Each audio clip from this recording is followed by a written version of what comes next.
श्री कृष्ण राधे राधे। आप सभी का हमारे YouTube चैनल भक्ति ज्ञान की गंगा में स्वागत है।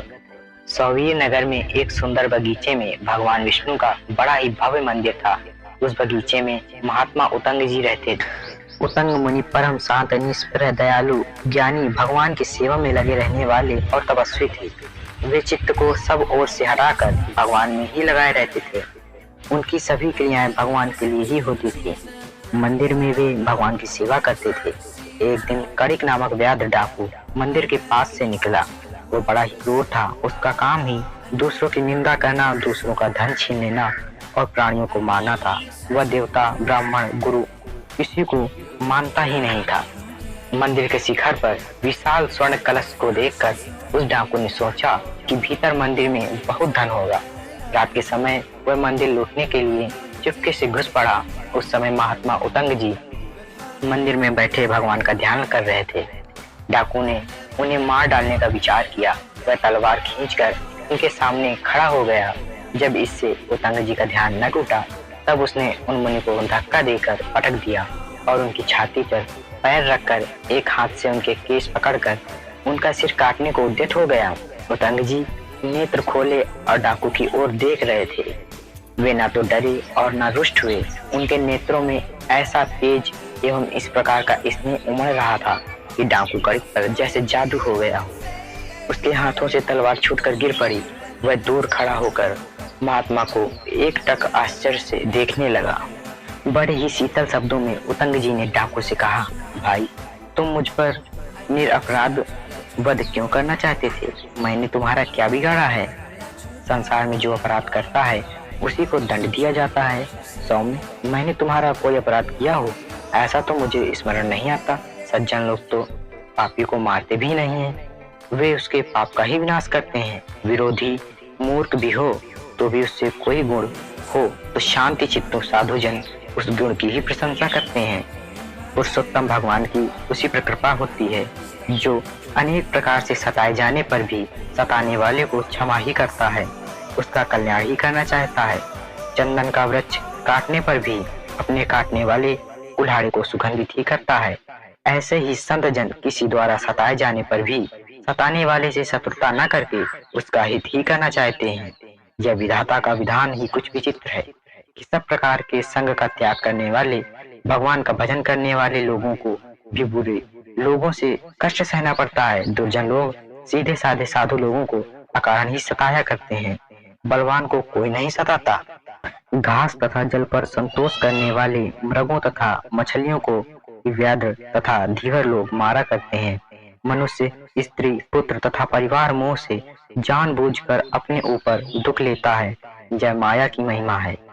जो दूसरों का धन लूटकर अपने परिवार का पालन करता है, उसे भी सब कुछ छोड़कर एक दिन जाना ही पड़ेगा। मेरे माता पिता, मेरे स्त्री पुत्र, मेरे मित्र, परिवार, इस प्रकार की ममता ही जीवों को सदा क्लेश देती है। मरने के बाद तो मनुष्य के साथ उसके पाप और पुण्य ही जाते हैं। पाप से धन एकत्र करके जो परिवार का पालन करते हैं, मरने पर पाप का फल उन्हें अकेला ही भोगना पड़ता है। उस समय परिवार के लोग उनकी थोड़ी भी सहायता नहीं करते। विषयासक्त मनुष्य यह जानकर भी कि प्रारब्ध में जो है वही होगा, उसे मिटाया नहीं जा सकता। मोहवश धन कमाकर सुखी होने की आशा करता है और इसी आशा से वह नाना प्रकार के पाप करता है। भाई, तुम क्या कर रहे हो? यह तुमने कभी सोचा है इस प्रकार का पाप कितना भयंकर फल होगा? इस पर तुमने कभी विचार किया है? यह मनुष्य जीवन पाप बटोरने में लगाया जाए, यह तो बड़ा ही अनर्थ है। यह जीवन तो भगवान को पाने के लिए ही जीव को मिलता है। तुम मोह को छोड़कर जीवन को सफल बनाओ। पापों से अपने को अलग करके भगवान के भजन में लगो, इससे तुम्हारा कल्याण होगा। सत्संग की महिमा अपार है। व्याध पर महात्मा उतंग की वाणी का प्रभाव इतना अधिक पड़ा कि उसका हृदय पूर्णतः बदल गया।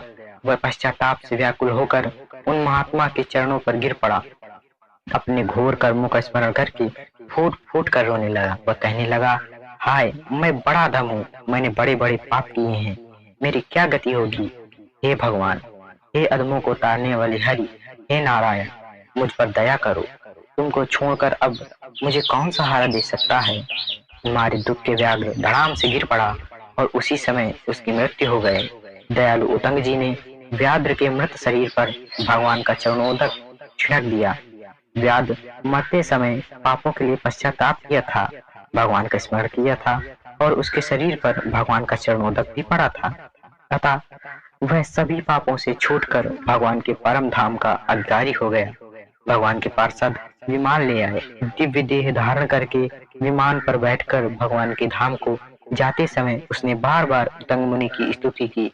उनसे क्षमा मांगकर वह दिव्य धाम चला गया। व्याध की यह सब गति देखकर उतंग मुनि चकित हो गए। भगवान की महिमा एवं उन दयामयी की असीम दया का स्मरण करके उनका शरीर पुलकित हो गया। गदगद कंठ से वे भगवान की स्तुति करने लगे। उन विद्वान महात्मा ने वेद विहित तत्वों से भक्तिपूर्ण हृदय से भगवान की स्तुति बहुत देर तक की। उनके स्तवन से प्रभु प्रसन्न हो गए। वे दयामय अपने परम भक्त उतंग के सामने प्रकट हो गए। उतंग मुनि ने शोभा सिंधु प्रभु के दर्शन किए। भगवान के तेजोमय अद्भुत लावण्य धाम स्वरूप को देखकर मुनि के नेत्रों से आंसुओं की धारा चलने लगी। उनकी वाणी बंद हो गई। मुरारी मुरारी रक्षा करो, इतना ही वे कह सके और भगवान के चरणों पर गिर पड़े। गरुड़ ध्वज श्री हरि ने अपनी विशाल भुजाओं से मुनि को उठाकर अपने हृदय से लगा लिया। भगवान ने कहा, वत्स, मैं तुम पर प्रसन्न हूँ। तुम्हारे लिए अब कुछ भी असाध्य नहीं है। तुम जो चाहो वह मांग लो। मुनि ने बड़ी नम्रता से कहा, प्रभु, आप मुझे मोहित क्यों करते हैं? मुझे कोई वरदान नहीं चाहिए। जन्म जन्मांतर में मेरी आपके चरणों में अविचल भक्ति सदा बनी रहे। मैं कीट पतंग, पशु पक्षी, सर्प, अजगर, राक्षस, पिशाच या मनुष्य किसी भी योनि में रहूं, हे केशव, आपकी कृपा से आप मेरी सदा सर्वदा अव्यभिचारिणी भक्ति बनी रहे। भगवान बहुत ही प्रसन्न हुए। अपना दिव्य शंख मुनि के शरीर से स्पर्श करा के भगवान ने मुनि को भक्ति के वरदान के साथ परम दुर्लभ ज्ञान भी प्रदान किया। मुनि की पूजा स्वीकार करके भगवान अंतर्ध्यान हो गए। भक्त श्रेष्ठ उतंग मुनि शेष जीवन भगवान की सेवा में व्यतीत करके अंत में